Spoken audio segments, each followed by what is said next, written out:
Shalom Chavrim, I'm Stephen Ben-Nun. You're watching Israeli News Live, and guys, we do have some very disturbing news that has been coming out. That came out this morning for us about the federal aviation in the United States has issued pretty much a no-fly zone or an avoidance zone over a certain area there over Montana. The longitude and the latitude markings here is for October 15th, which is Saturday today. They were saying from 1,500 to 2,300 hours, close to 2,400 hours in the time frame of the Montana area today, that they're not to be in this area. It says to provide a safe environment for rocket launch space operations is what it says is the type of the operation that will be going on there. Again, that'll be from 3 p.m. Local time to about... well, looking like it's all the way to midnight that time. Very concerning. The pilots may contact the Salt Lake City ARTCC about this operation that is going on. There have been several articles brought out already online about this, stating that there are no space rockets in this area. In fact, this area here, it's north of Dillon, Montana. That is the area that they're saying not to be flying in on the map here. But there is only nuclear silos in this area. So it's very concerning about this. One thing that was kind of interesting, let me just share with you here on Twitter here. This right here, and let's see if this is the one that I actually did here. I think it is. Watch what happens. The videos... there was video loaded about this. Breaking news: FAA warns pilots no flying parts of Montana. The only rockets in Montana are nuclear missiles. Well, this video has already been moved to private. Don't know why. I'm just not sure about what's going on with that. This is Federal Aviation Administration. I did notice at the bottom it says depicted the TFR data may not be complete listing. Pilots should now use information on this website for flight planning purposes. Service station and it gives you the phone number where they can actually call. A telephone number 801-320-2560. Anyway, that's for the point of contact for the article here. So I'm not really sure, of what's going on this. I know before it's news, they have done an article on this, or excuse me, actually News Preppers has done an article on this. It says FAA warns pilots no flying over parts of Montana on Saturday. Rocket launches. The only rockets in Montana are nuclear missiles. They noted in their article here, showing a picture of one, said the Federal Aviation Administration has issued a notice to airmen restricting aircraft from certain areas of Montana on Saturday due to rocket launch activity. And of course, they post the same thing that we have up on our own site here as a result of this. So I'll look into this a little bit more today, see if I can find out something else about this that we might be able to give you guys a little bit of a heads up on what's going on that. Also, another article on News Preppers, and I did double check this to see if it was so. It is so. Diego Garcia is so loaded with planes that they're parking them on the roads. This is something that they put out. I saw this also October 15th. It says Russian television has told its citizens the nuclear war may be imminent, which we're already aware of that. But they go on down and they actually quote a man that is there. It says massive U.S. forces moved to Diego Garcia, according to information from a government contractor. It says the U.S. has deployed more planes than I have ever seen in 9 years to the military base in Diego Garcia in the Indian Ocean. Specifically, this contractor wrote to say, I rotate through Diego Garcia every 6 weeks to pull maintenance on uplink equipment as a private contractor. Something big is going on. The island has more aircraft than any time in the last 9 years. They have blocked off some access roads and are now parking aircraft on the national road. Barriers have been set up around the aircraft areas. Temporary barracks and hangars are popping up everywhere. A tent city full of AF and Navy maintenance personnel has been set up. I have never seen B-1s and B-2s there at the same time. Actually, I have never seen more than one there at a time. Now there are very many. Security is nuts. I had to show my ID at least 8 times a day. My coworkers are former AF and said they are like that when nukes are around. We counted over a dozen air refueling tankers on the ground. The airfield had a takeoff and landing every 1 minute. Very busy. When we flew out, we waited in line for quite a while. We never had to wait in the past. The Navy had the docks full of ships and 6 to 8 more moored just offshore. That means they're kind of anchored off offshore. For those that don't know what moored means. We watched many pallets of bombs being offloaded from one ship. There were a bunch of B-52s coming in that were painted flat black. I haven't seen that before. He goes on to say, so this is very concerning indeed. This kind of lets us know that the United States is preparing not just for some kind of little issue there, they're preparing for something majorly big. I also forgot to bring it up there, but I looked this up in Twitter and seen another guy reacting the same. Why do we have so many planes, so many bombers in Diego Garcia? So again, we're going to try to get more information about this. I'll share the links of these articles in there for you. But as those of you know, there's a lot of different articles. This is only just a little bit. U.S. and Russia will go to war unless proxy Syria conflict resolved. Turkey warns. This is from Turkey saying this will happen. The Cold War superpowers broke off bilateral talks on Syria following the bombing of a UN aid convoy near Aleppo last month, which the U.S. said amounted to a war crime. Well, according to President Putin, as we shared on the news the other day, he said the United States knows good and well that it was done by their backed rebels. They're the ones that attacked the aid convoy. They had swore they would do it. He had brought this up to them, and yet, even though they know it, he said they still ignore these facts that this was actually done by their backed rebels that swore they would attack the aid convoy there.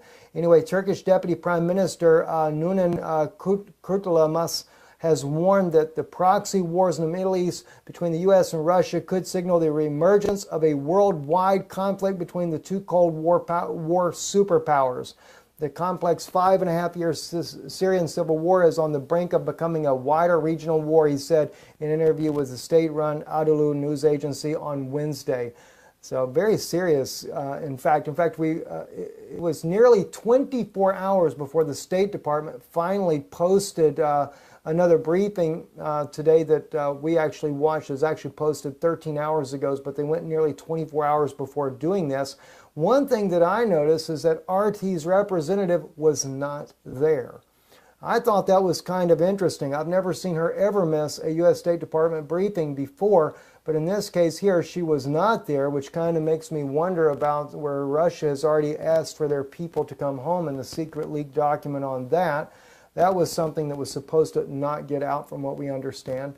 And also, another thing here, Russia warns it will shoot down alliance jets over Syria if U.S. launches airstrikes against Assad.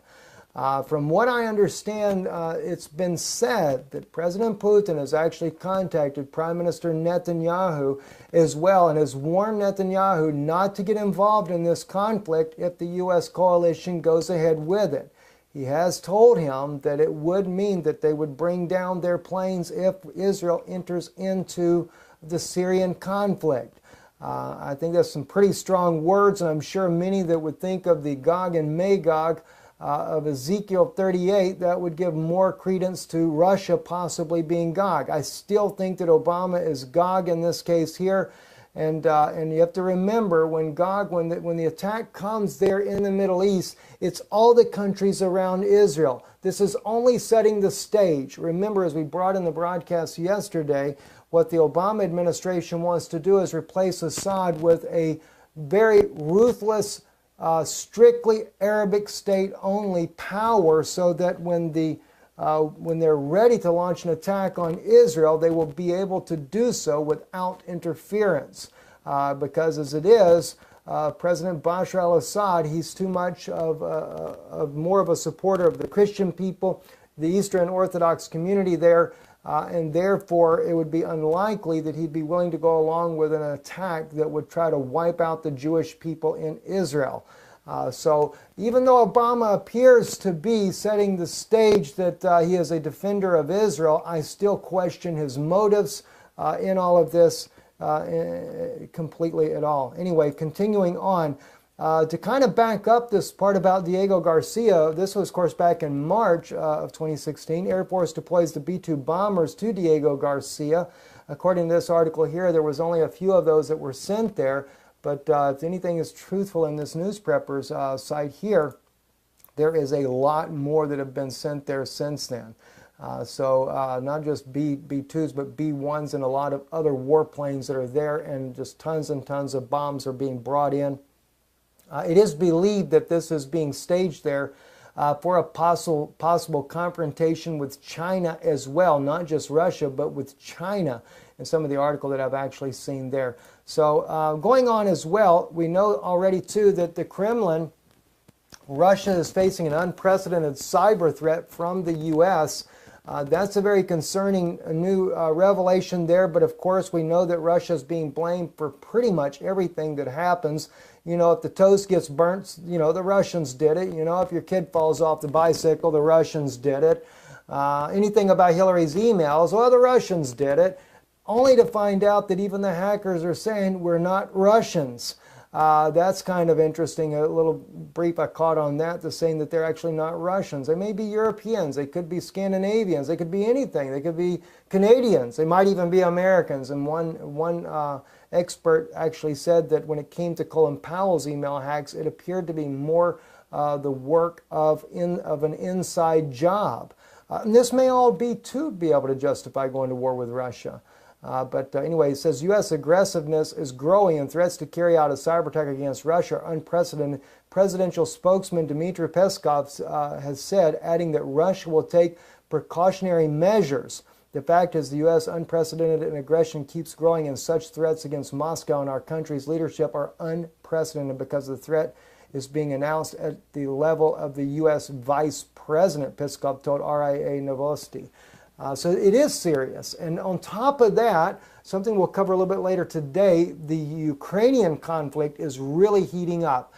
Just before turning into bed at 2 a.m. this morning, I'd already seen another news clip that the Ukraine government, Kiev, is sending huge convoys of weapons, including Grad launchers, to the contact line of the Donetsk region and all along the eastern front there. So it seems that the United States is very much in a not a defensive mode, but a preemptive strike mode. And I think this is something that Russia is concerned about as well, is that it may be a preemptive strike. Now, that's pretty much going to conclude the news for now, but if you are interested, I made a promise that I would bring out a map to talk to you guys about safe zones inside the United States, and where I think would be if you're living there, because, you know, unlike President Obama, you know, Putin cares for his people and has, you know, built all kinds of places for them to be able to get away from nuclear strikes. But in most cases in America, there are not all these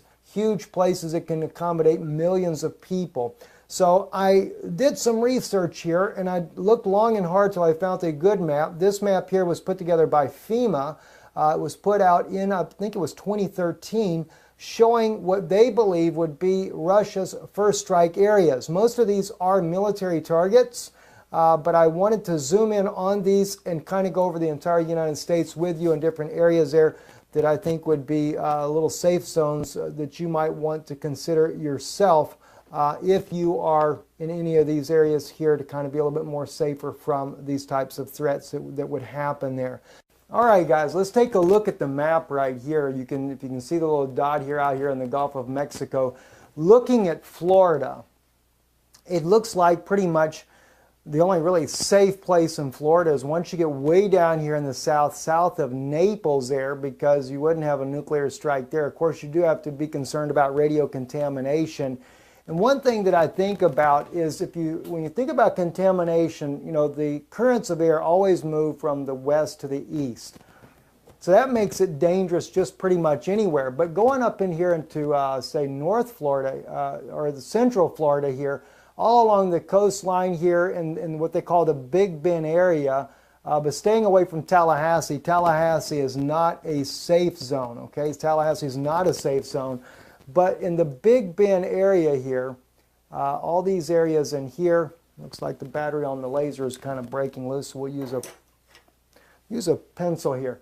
All along this area right here in the Big Bend, that would be a little bit of a safe zone there because they don't seem to be having strikes there. Even down into here, you don't want to get too close to Panama City though. That is a dangerous area. Military bases there, as well as military bases all along the Gulf Coast area of Northwest Florida there. I think residents in Northwest Florida need to get just above the state line in Alabama here. Actually, there's a place called Greenville, Alabama, and even Castleberry. I'm from Castleberry, Alabama, right up in here is another safe zone. All these black dots, though, are military bases.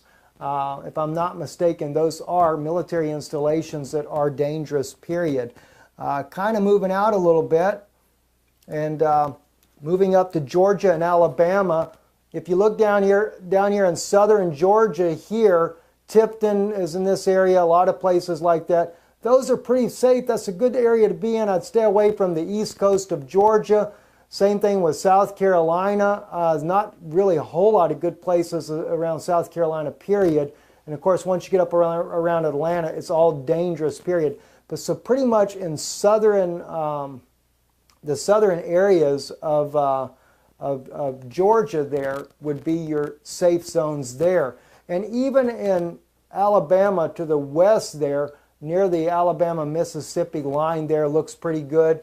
And the same, when you get into Mississippi, ooh, wow, everything is you got pretty much in the center of the state where you got a lot of woods, would probably be a good safe area there as well. And you know, again, guys, you know, I'm looking at this from a survival aspect, and I don't mean this to be fear-mongering. I just think it's good to be, you know, prepared, be cautious.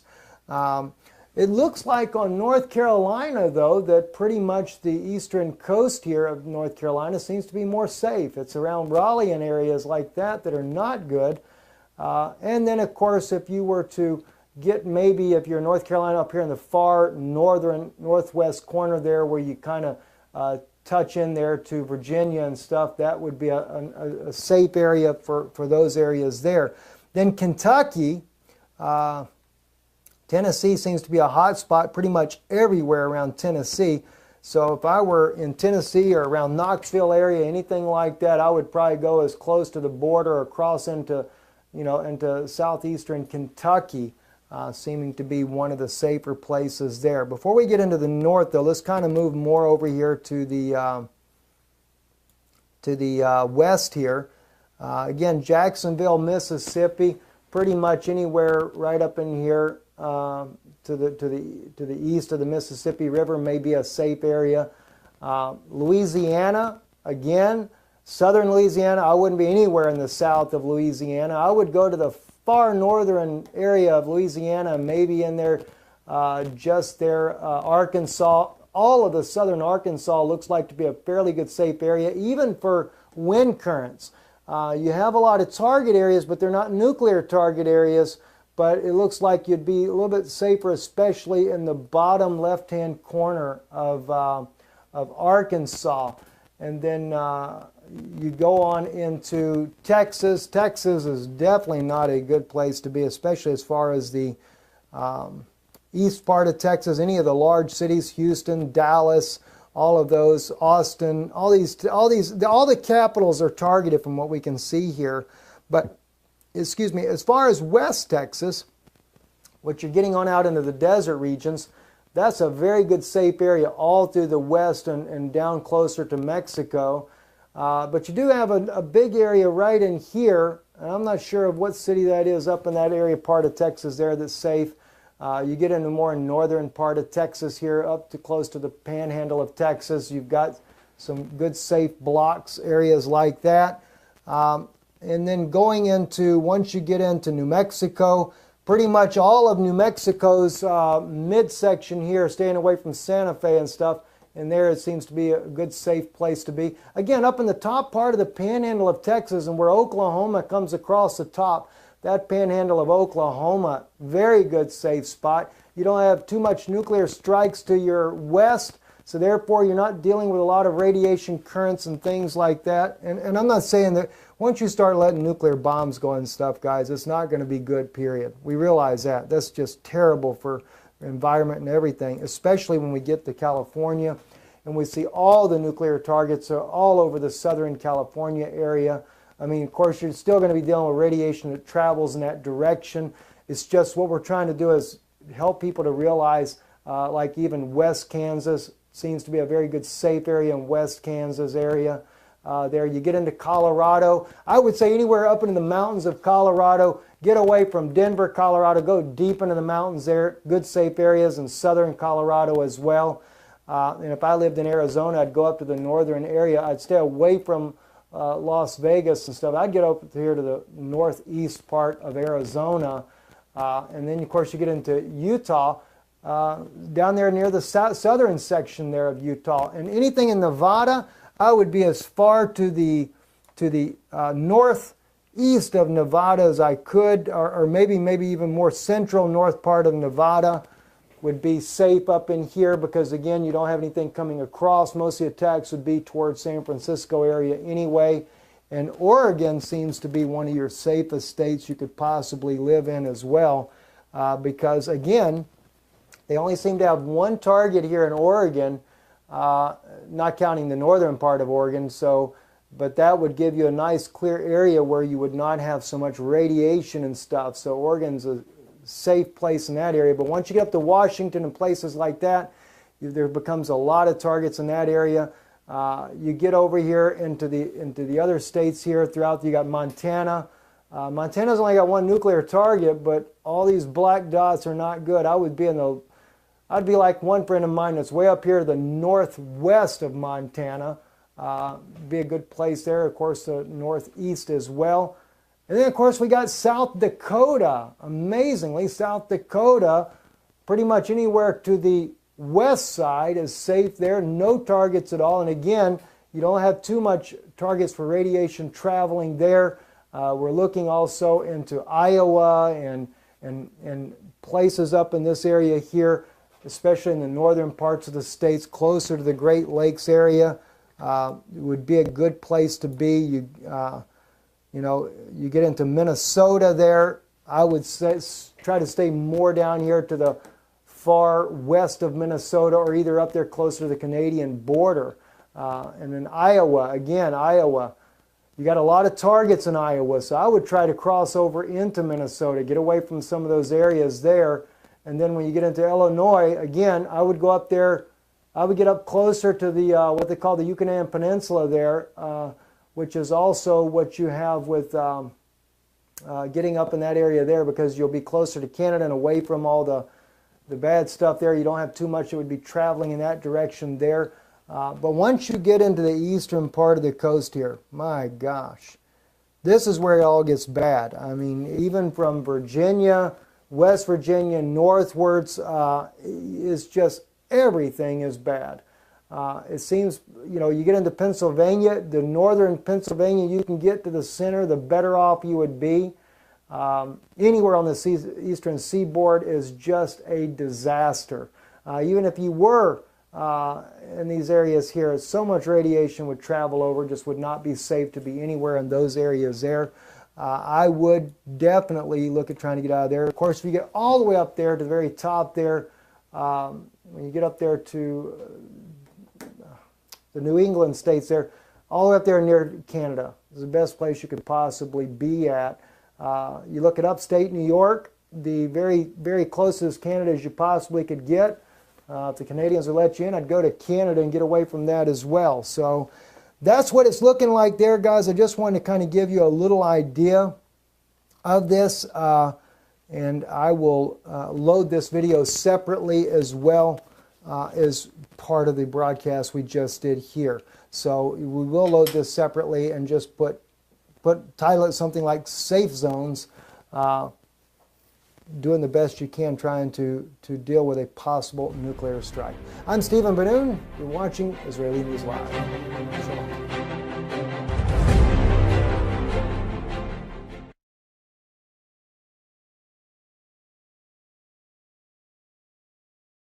Been moved to private. Don't know why. I'm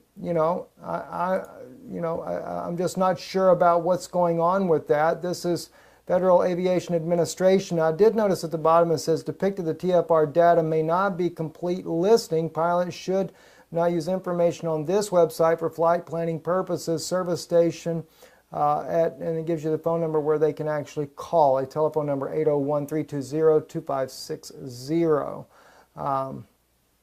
Anyway, that's for the point of contact.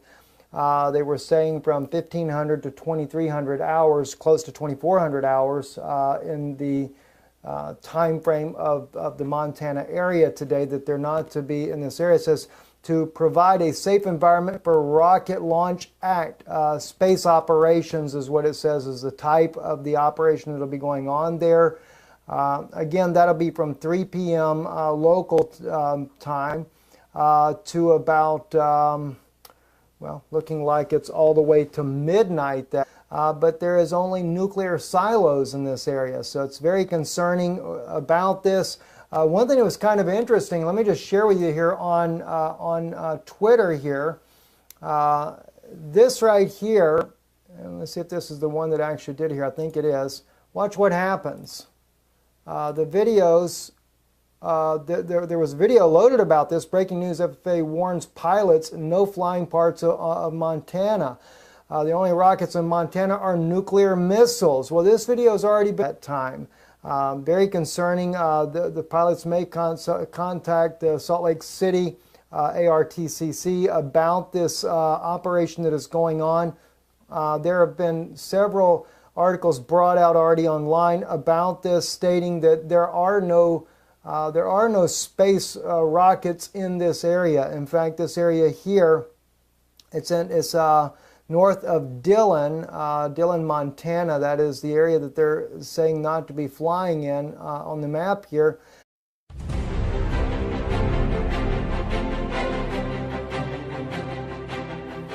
Shalom Chavrim, I'm Stephen Ben-Nun. You're watching Israeli News Live, and guys, we do have some very disturbing news that has been coming out. That came out this morning for us about the Federal Aviation in the United States has issued pretty much a no-fly zone or an avoidance zone over a certain area there over Montana. The longitude and the latitude markings here is for October 15th, which is Saturday today.